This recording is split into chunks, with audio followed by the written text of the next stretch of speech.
welcome to Module 8, Practicing Professionally, 2nd of December. Our agenda will be to look at this learning outcome, commit to maintaining professional standards and reflective practice as a coach. And we will do a quick check-in in a few minutes around the pre-work and how you are and how you're feeling and where you are in the whole process. And then we'll look at the subjects of ethics, reflective practice, supervision, CPD, keeping logs, and there'll be a bit of time, I hope, for us to discuss next steps and answer each other's questions. So I am going to open a breakout room for everyone to spend a little bit of time just connecting with each other. So the connection questions are these. How are you today? I think would be a good one to start. How are you feeling about reaching the end of the program? What did you find most interesting in the pre-reading?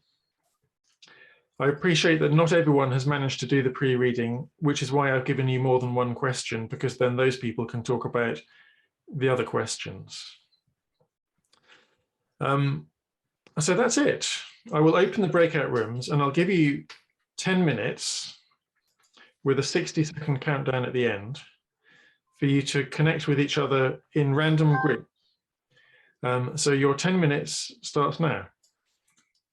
Before we go into the first topic, which is going to be ethics, then I'd be interested in your thoughts. What worked for you? What did you find interesting in the pre-reading? Well, if I can kick it off, I like the supervising thing. I like the aspect of reflective practice with the supervisor. When are you going to pitch to us and how much do you cost? I mean, so on that, what I recommend is that you don't stick with the same supervisor forever. I've got some supervisees where I think it would be good for them if they moved on and found someone else, because we've got into our routine. But definitely do find supervision, because it's such a valuable form of support. And thank you for the explicit compliment in your question. What else did people notice, or what resonated for you in the feedback? Stephen. So if I remember right, there were 3 components of supervision, or 3 different styles of supervision, a couple of them being very much oriented towards advice given from a more senior coach. But the third one was very much a peer-to-peer supporting type of supervision. And so coupled with the fact that I would be sad after this to see all of you go away on a Thursday afternoon, it might be a nice idea for us to agree that we would periodically keep in touch and support each other. A lovely idea. And I mean, Stephen, I think you might have just given yourself a task of organizing it. I'd be delighted to do that. And the first time I've seen heart emojis in a Zoom call, so. Let's do a WhatsApp group as well, no? Why not? So we can. I think that's a really good idea. I will do it. Okay. I guess one of the components of that would be that we would all need to share each other's details. I don't believe that I have access to anybody's at the moment. So of course we'd need to have confirmation that people would be willing to do that. And maybe if everybody here agrees, maybe Tom, you could send out the list. Yeah. Yeah, or let's do it now in the chat. I will take it from there. I don't have everyone's mobile numbers. So if you want to put those in the chat, then I can share them afterwards. Okay. Obviously, there's no rush, because that you can do that at any point in the next hour and a half. Okay, so let's go into the main first subject, which is ethics.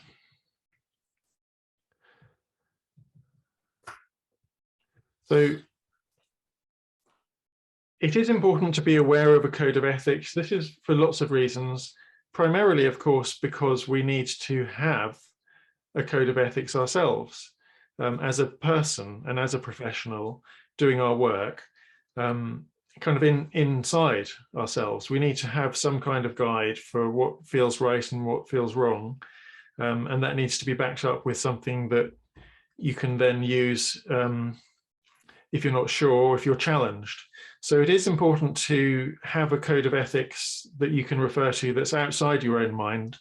And the one that's been shared in the Promote platform is probably the most up-to-date version of a public code of ethics for coaching. And as you will have noticed, it is signed by lots of different professional bodies, not just EMCC, but also ICF and the Association for Coaching and various other professional bodies. So have a copy of it and maybe even refer to it in your coaching contract. And if you have a website or anything or a coaching profile, somewhere on it, it is a good idea to say, I abide by the global code of ethics for coaches, and put a link to it, because I guess what we want to do is to establish the feeling and the reality that we are part of a professional service that has standards, and it's good to be able to say what they are. So what is a code of ethics? A list of guidelines that signposts what's expected from a practitioner. Standards that relate to what's morally expected.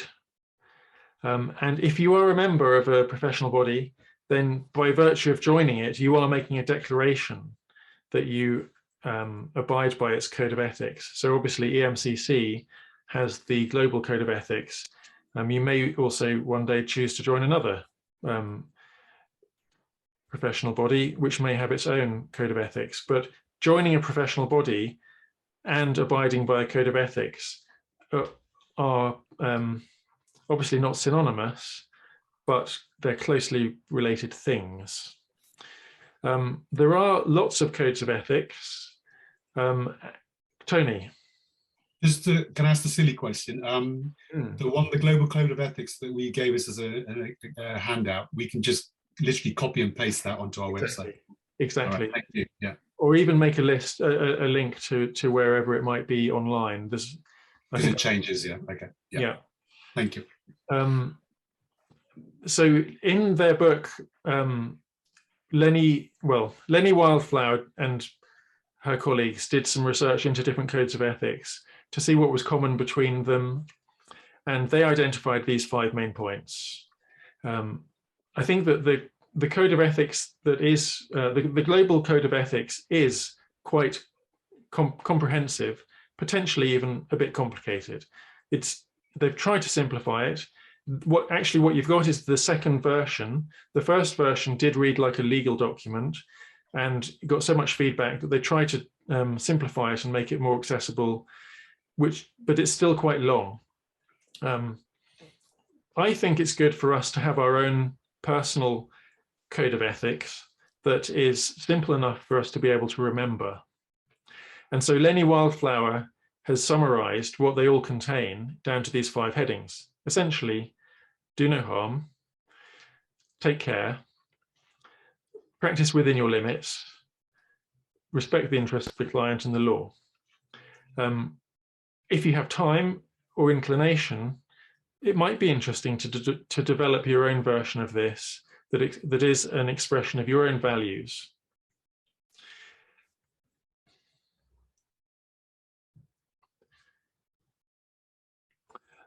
Because as practitioners, we find that we encounter dilemmas, and it is inevitable over a career of coaching that you will encounter dilemmas, ethical dilemmas. And so in the Jonathan Passmore book, he's highlighted the different types that can exist. They can come from issues with the coachee. For example, if the coachee's role is changing, you might think, oh, maybe I could use this client, just they're moving into this new department. as a kind of way into a new area of business. I might be able to sell more coaching in there. So you might find yourself having a kind of ethical dilemma in your relationship. You might feel that the client has finished their work with you, but you don't want to finish it with them because they might act as a stepping stone into the next department or something like that. So you might find, or you might find that the coach has ulterior motives because they know that you're coaching the boss. And so they want to use you to influence the boss in their favor. Or issues relating to the coachee. Of course, you've got well-being. You may feel that the coachee's suffering from so much stress, they actually need a different kind of support, maybe a support from someone who specializes in well-being. Maybe they need a therapy, or maybe they just need to talk to their employer about the reasons why there's a problem with their role and why they've effectively got too much to do. However, then you have the dilemma of do you behave in a way which is possibly going to lead to you not working with the individual. I mean, these are just some examples. Maybe I'll slow down, I'll speed up a bit. So issues relating to the coach, that's us. You might feel that you're overworked and exhausted and not in a fit state to work, but find it difficult to do anything about that and continue into your coaching relationships when actually you're burnt out. What do you do if you're burnt out as a coach? Do you not work? So boundary management is a big heading here. So what do you do if the boundaries in time get compromised? In other words, you feel as though your client is demanding more of you. Like, I don't know, you can only do your best work if you overrun. How do you deal with that? You can only do your best work if you overrun. Do you overrun or do you cut it short? There's a slight dilemma there. And what about when your client says they want to go out for a drink with you? Is that okay?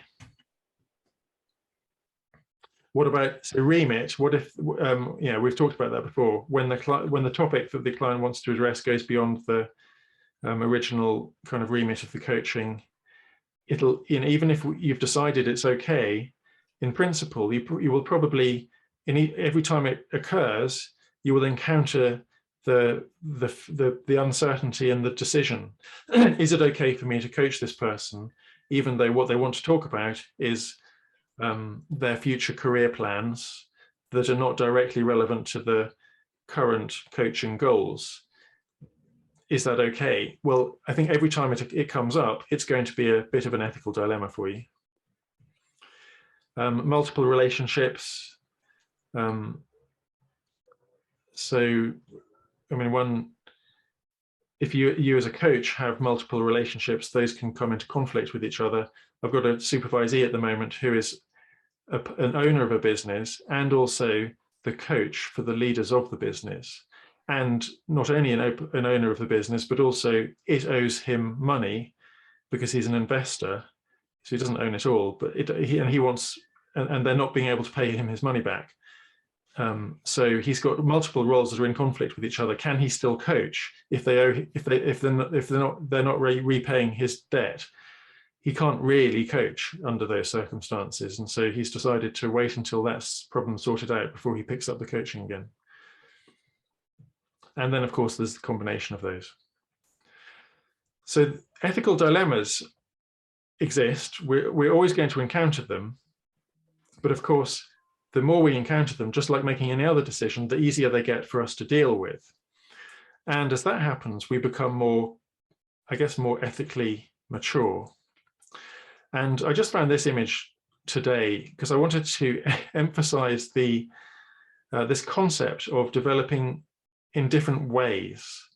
And I've got no idea exactly what the particular source of this image is, but the point is that we have multiple lines of development. And just one of those lines of development is ethical awareness, or here we've got, it's called morality. But of course, as you can see in this diagram, you might have cognitive development as being one line of development, and emotional intelligence being perhaps another line of development. Please don't quote me on this particular list, but the point I'm making is that, in fact, what we're talking about here is developing our personal ethical maturity as an aspect of our identity as a person that is enabling us to then improve how we use ourselves in our work with our clients. And I think that ethical maturity grows and develops as we encounter ethical choices and choose to engage with them proactively and come out the other side having done the right thing. I quite like this model because it breaks it down into stages where maybe we could start anywhere on here, but let's choose openness to moments of choice. So a dilemma occurs. I mean, the first thing we need to do is to be open to it rather than just kind of being willfully blind and choosing to ignore that one. So if we have an openness to moments of choice, then we're kind of invited or called to make the ethically good one.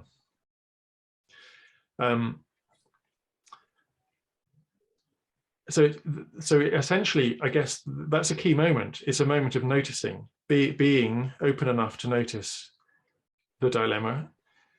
We make the choice, we reflect on it, and the consequence of that reflection is a kind of integration of what we learned from doing it. That integration kind of gets absorbed into our kind of ethical bank of maturity that becomes a little bit more capable, perhaps, so that then we've essentially established, I don't know, perhaps a stronger position of ethical principles and values that enables us to be more confident with such decisions afterwards. Does anyone have?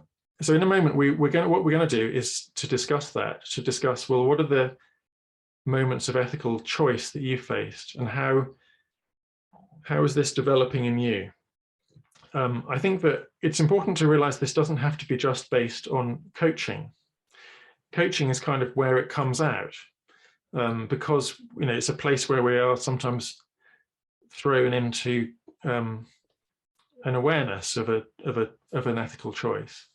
But really, the moments of ethical choice happen all the time.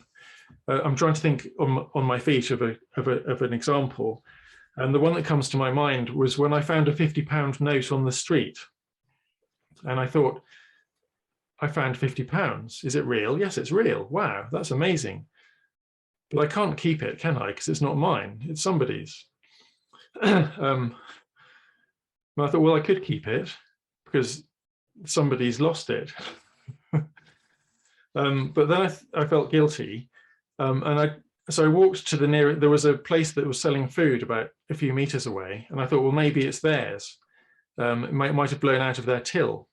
And so I offered it to them. And he said, it's not mine. I don't want it. It's yours. You found it. So then I took it home and I thought, well, what am I supposed to do with this? And I then thought, well, I could give it to charity. And then I thought, well, how can I give it to charity? I can't because it's cash. So then I thought, well, I could just keep it, but make an online donation. And then I thought, well, really, it would be better if I could set up a regular payment, because one-off payments aren't really much good. Maybe I should set up a regular payment to a charity of my choice, which I did. And then I completely ridiculously ended up giving them £50 a month for about 3 years. I think we're just overthinking this, Tom. You should just put it in your pocket and carry on walking down the street. I know, but the point is, I'm just giving you an example of a time when I felt like I was confronted with a little ethical choice that somehow has probably gone into my being and has kind of probably increased my capacity a little bit for ethical decision making, because next time I'll think, oh yeah, this is what I do. I've got a process for this. So anyway, I'm going to open up the rooms again. They're going to be, I'm going to see if I can make them different rooms. But while I'm doing that, maybe you could think about what your, what your moments of ethical choice have been and how you're developing your ethical maturity. If you think of those lines, those squiggly lines, which represent all the different parts of yourself which are growing and evolving over time, one of them being the moral line of development or ethical maturity, what have you got in there? I'm just going to recreate random rooms, actually. So I asked you quite a difficult question, which is, how are you developing your ethical maturity? Did anyone actually manage to answer it? Closed question. How did you answer it? Well, not exactly as such, but we did talk a bit about things that we've learned from. So I guess for me anyway, that would be, reflecting on place. I mean, for me anyway, ethical dilemmas are pretty straightforward because I have a very strong sense of what's right and wrong for me. But the places where I've thought, oh, I could have done that better, is where I've learned and developed a better sense of my ethics, I guess. I think that it's environmentally based. Steve and I were discussing it, which is, it's very easy to say that you make a particular choice in a particular environment. Perhaps it's not the same in the coaching environment, but in a business environment, you've got some choices that are totally dependent on the environment in which you're operating in. But one thing that that we shared together was that as you go along, you've probably got a few sort of sharp edges that get knocked off by experiences. One of the experiences I shared was that a waiter in a restaurant refused to take a reward for tracking me down to give me back a wallet that had probably 6 months' pay for him in. And he wouldn't accept any money under any circumstances for doing the right thing. What did you learn or take from that? I learned that when I picked the $120 up that I found on a golf course and spent it on beer with my mates after the game, I probably should have had a slightly more altruistic angle and perhaps gone and given $120 a month to a charity. Obviously, I'm being silly, but no, it gave me real pause for thought in terms of, okay, this is where I am, this is where somebody else is. I need to move myself more in that direction. Yeah. And I think maybe that's the way that I would view what goes on as we sort of blunder through life is that if you learn positively from all your experiences, you can do really well. Yeah. I also think that it helps when we're confronted with the decision to do the right thing or something else. Chris, were you waving at us or someone else? No, someone else. When confronted with an apparently difficult decision, I find it personally helpful for me to think, I may be reluctant to do the right thing, but actually it's not just for the benefit of the recipient of this action, it's also for the development of myself as I'm traveling through my journey in life. And if I think of it as being actually what is the right thing to do in those terms, I find it much, much easier to realize that the difference between right and wrong is real. Okay. We spoke a little bit about, I think it's interesting when you say ethical choices and right and wrong, we can sometimes go to quite big moments and big decisions. And I said, having hung out consulting in HR for a long time, I go back to moment, people-to-people interactions. And I witnessed so many moments, I think, of ethical choice a day on how am I going to treat this other person in front of me based on what's going on around us. And the more you get into change and transformation, the more you realize you know, actually giving people feedback on that is really important. That the way people respond and that they're not thinking through their responses is part of even an ethical choice. And so we were talking a little bit about that I think you have to look small moment to moment. I always want to assume positive intent. I always want people to know that you know, I'm sharing things politely and candidly from the heart, from caring, but it's really important to look at those small moments as well. And so we were talking about that. And I think you can learn from that because you learn around other people. It's childhood to adulthood. You learn from what it feels like when someone does it to you in the wrong way. And then you set the moral compass to say, I'm not going to be the one to do that.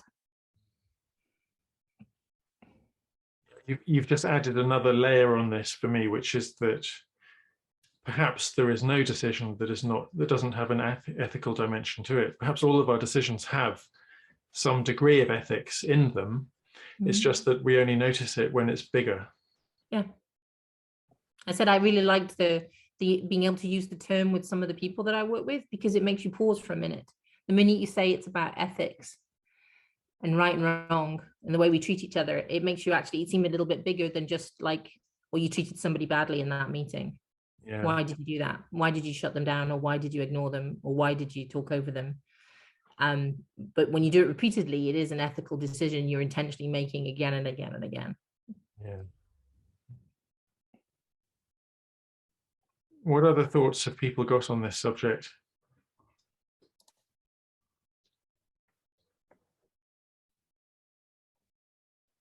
So in our group, if Tony and Francesco allow me to share your thoughts, the three of us were raising a dimension of ethics where there might be a gray line between our ethical values and whether we are being maybe not inclusive enough for different ideas or different thoughts, right? It could be a gray line.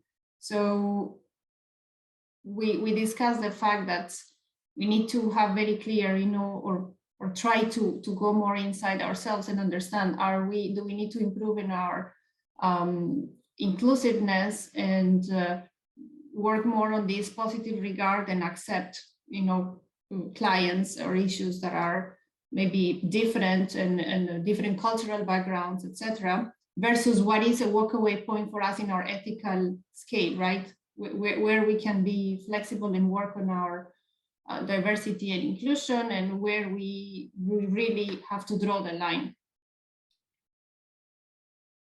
I would like to add what, can you hear me okay? Yeah. Is it, Yes. So I want to add what you said, Carolina, that I personally feel that if we cannot be ourselves and we cannot be, we don't feel that we can be in acceptance, you know, all the main qualities that we should have to that relates to this certain certain points of the client. I think we should walk away. It's a dilemma where we have to understand ourselves and be mindful that that's who we are, and to be ourselves. If we cannot do it, we should say to the client, and we I think you've made a really good stop point. the relationship. That's how I see it. No, that's just wanted to share that. Yeah, and it so in other words, it links to congruence. Good, brilliant point, Marjorie. David.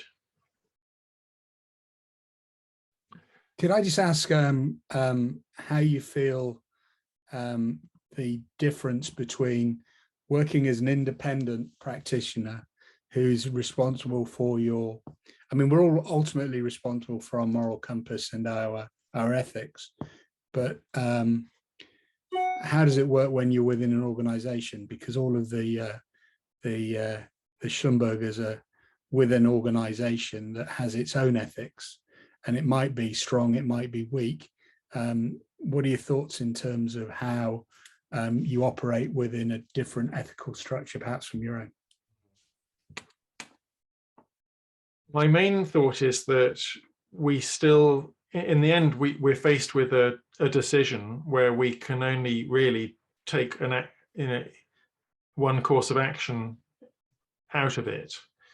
And so in a sense, there's no difference, because we still have to decide what is the right thing to do, and then do that. I think that it's complicated by the fact that you've got a system that is imposing itself on you in such a way as to effectively define right and wrong. And sometimes that just makes it very hard to see what is really right and wrong. So a case came up for me kind of just last week again, where there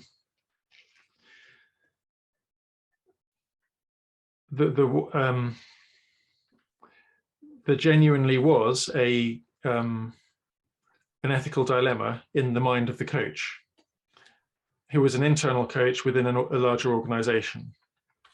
And the ethical dilemma was that as a coach, he was working with a client who was being bullied. Does he report the bully? Because he's an employer, he's an employee in the same organization that has very strict standards around bullying and harassment.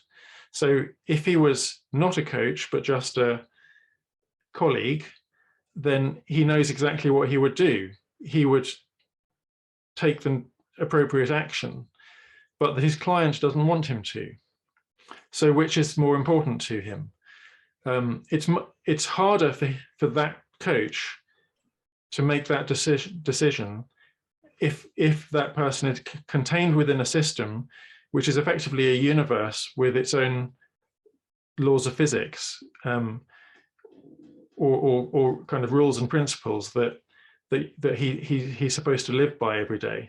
It's much harder for him to resist the temptation to report the bully compared with if it was an external coach like me, where it's much easier for me to see this as actually not a very unusual situation, because what's going on there is quite common, although I wish it wasn't.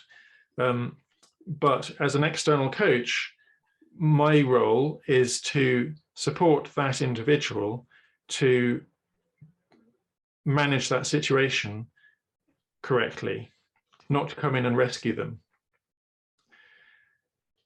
So my main answer to your question is that I think that it's harder for an internal coach to make clear ethical choices when they've got the systemic forces in kind of bearing down on them, stopping them from being able to think as an individual. But ultimately, it's the same. The individual must make a choice based on what they perceive to be right, but given the information that's presenting itself to them. Thank you. You can easily see in those circumstances where you have an ethical responsibility, but you've also got the do no harm. And depending on the outcome, you may be about to do harm to your client, which is the real trap, I guess. Thank you.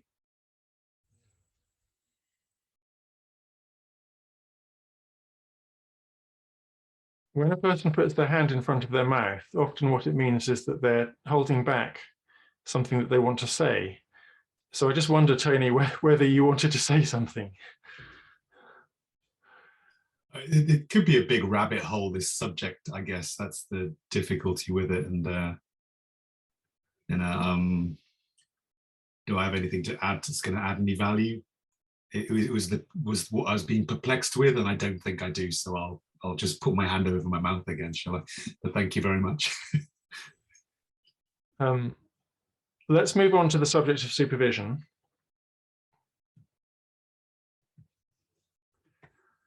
So I think I've made this point already, but the idea is supervision is good.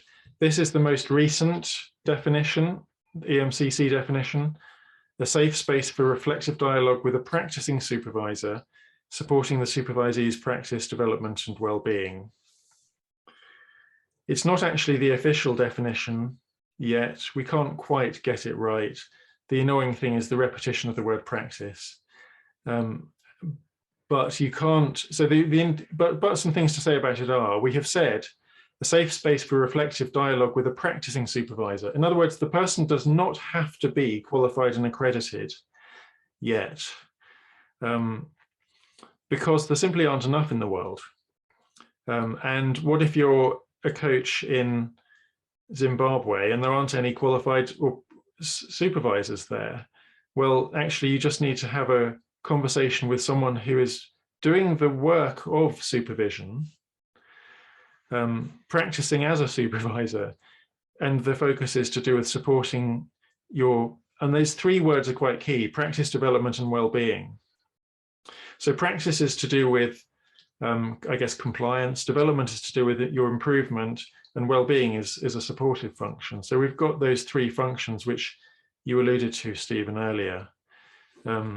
So the first one is the kind of normative function,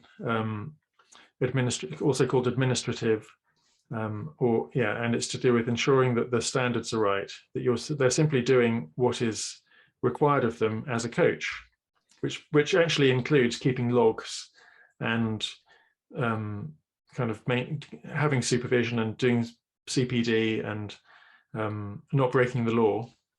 And the second function of supervision is to support the coach to improve, to think about what could they be doing differently in order to become a better coach, to be the best coach they can be.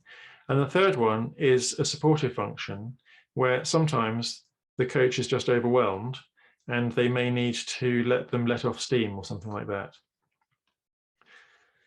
So those are the three functions of supervision. I think that if you haven't already seen it, then in the Promote platform from today, there will be the EMCC supervision framework, which simply describes all of the behaviors of a supervisor, what it is that the supervisor is expected to do or be able to do.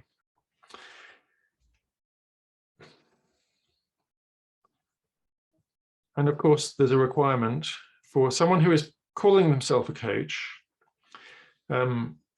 to receive supervision regularly, recommended that it's 4 hours minimum per year.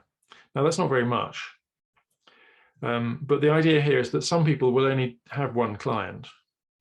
If you've only got one coaching client, you don't really need much more than 4 supervision sessions in a year. If you've got 20 coaching clients, then of course, book more. But EMCC decided that instead of complicating matters by kind of defining exactly how much you need, the idea is that you should have currently an absolute minimum of 4 hours a year, plus whatever else you need in order to feel supported in your practice. I have supervision once a month. And then if I'm particularly busy or doing something particularly difficult, I'll simply arrange more. So the first time I delivered this session, this program for Mission last year, there were 31 members of the group, and I hadn't delivered it before, and it was quite heavy in terms of workload, and I had supervision every week because I just found it very helpful to talk through and help me prioritize how I was processing it. It's important to find a supervisor who you can do that with.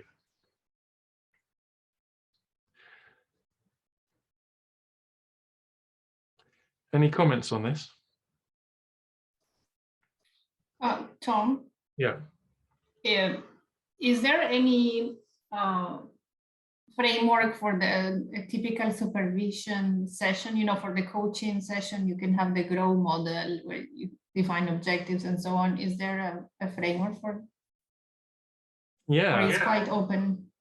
Well, there are different supervision models, but they tend not to be linear, like the GROW model. The main supervision model is called the 7-eyed model of supervision. And the idea is that you can switch your perspective between 7 different perspectives or 7 eyes. which sometimes get called modes. And so it's centered around the three principal kind of players in the supervision relationship, where you have the supervisor, the supervisee, and the client. And so you've got the client's perspective, the coach's perspective, and the supervisor's perspective. And then you've also got the dynamic relationship between the coach and the client, and the dynamic relationship between the coach and the supervisor.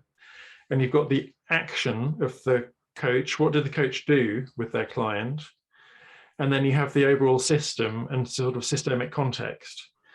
And those are 7 different, I think I named all 7 of the different eyes or perspectives that you can take as a supervisor.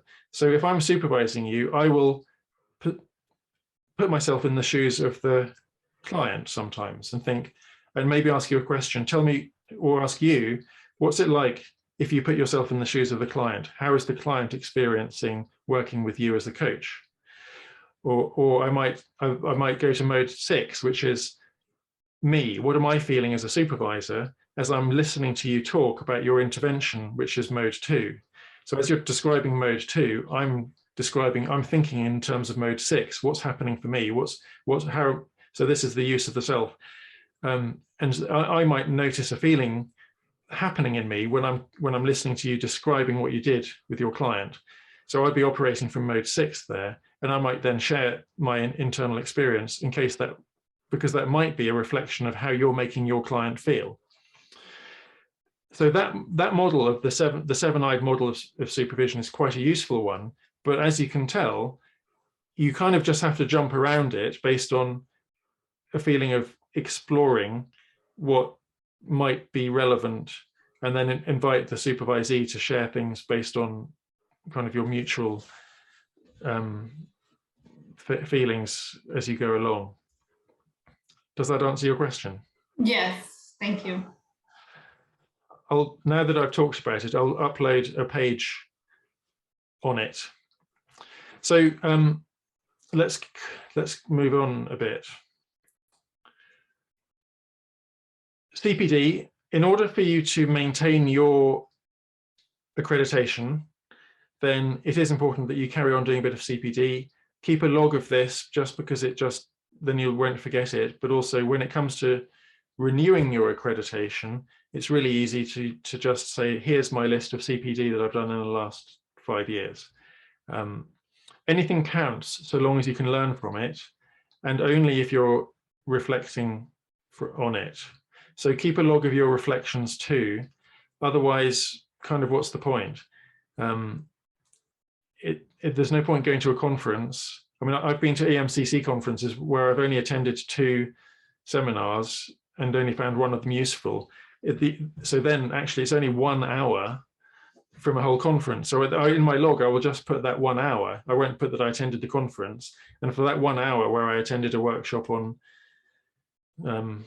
storytelling or something, then I'll make a little note of what I learned and how I've applied it. It could only be a couple of sentences, but enough to trigger my memory. So if anyone ever says, what was the use of that? I can say, oh yeah, it helped me realize something about the difference between working with people in different cultures. Count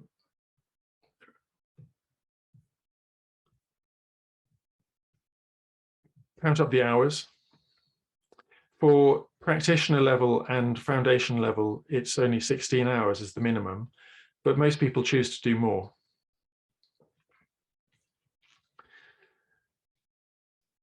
And reading counts too. So if you read a book and keep some notes on it, that counts as CPD.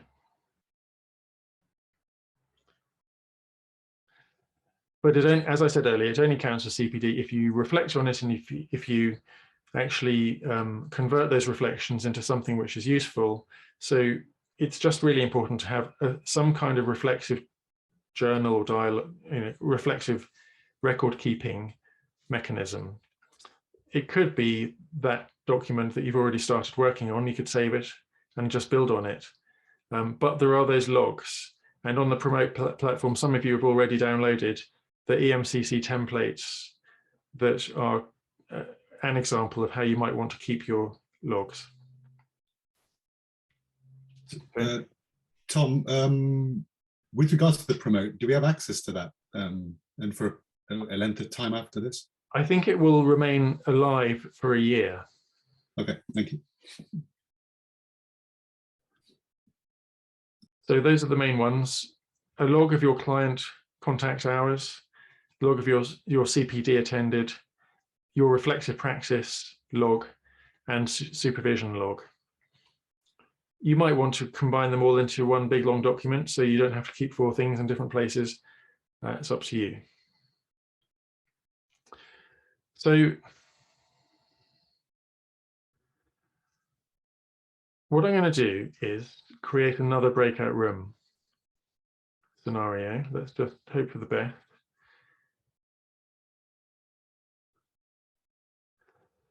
And I'm going to give you half an hour.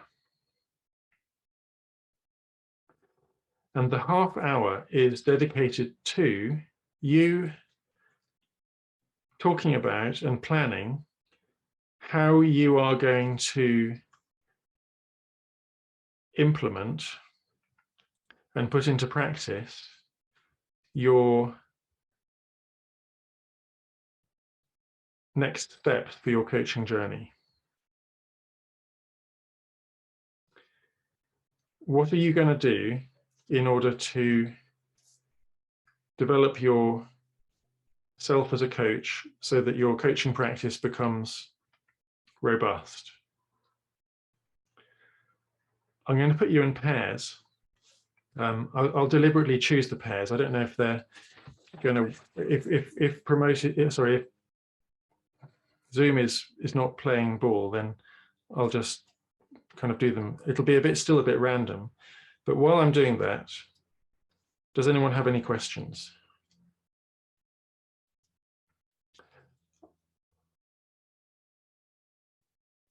I've got a quick question. I know that in the graduation section on Promote, there's instructions on how to become a member of EMCC. Okay, go ahead. Yes, good point. Are we going to talk about that today? And if not, I haven't looked at those instructions. Are they like pretty easy to follow? They should be. Yeah. Okay. If you're not in a, so either you live in a country that has its own EMCC kind of hub, in which case you join the local EMCC like EMCC France or EMCC UK. In some places there isn't an EMCC hub like the USA or Canada, in which case then what you do is you can still join, but you join EMCC Global.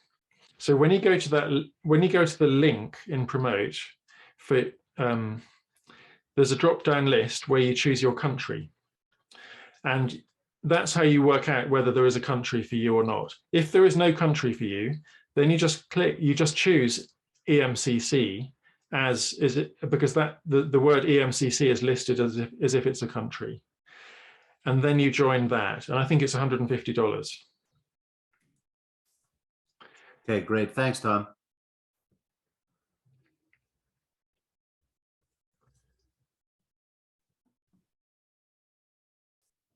So Tom, for us who are moving country every 2 years, maybe is it better to join the EMCC, like not a specific country? It might be, but you can change your allegiance when you move.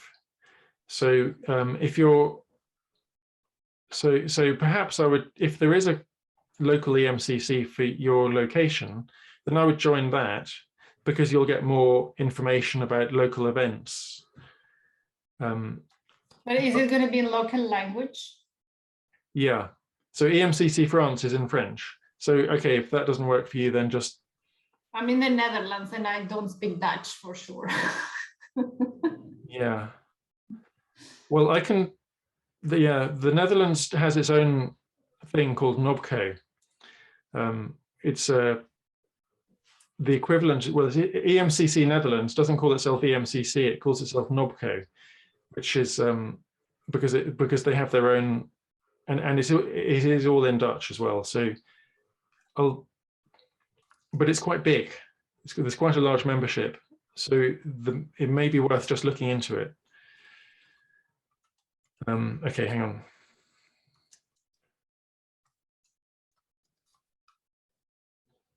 So the time is I'm going to make it 25 minutes so that we come back at 1:45. So essentially, this is the question: how can you? What are you going to do in order to make your coaching practice robust and take the next steps so that it's well established and you've got everything you need in place? 25 minutes. Have fun.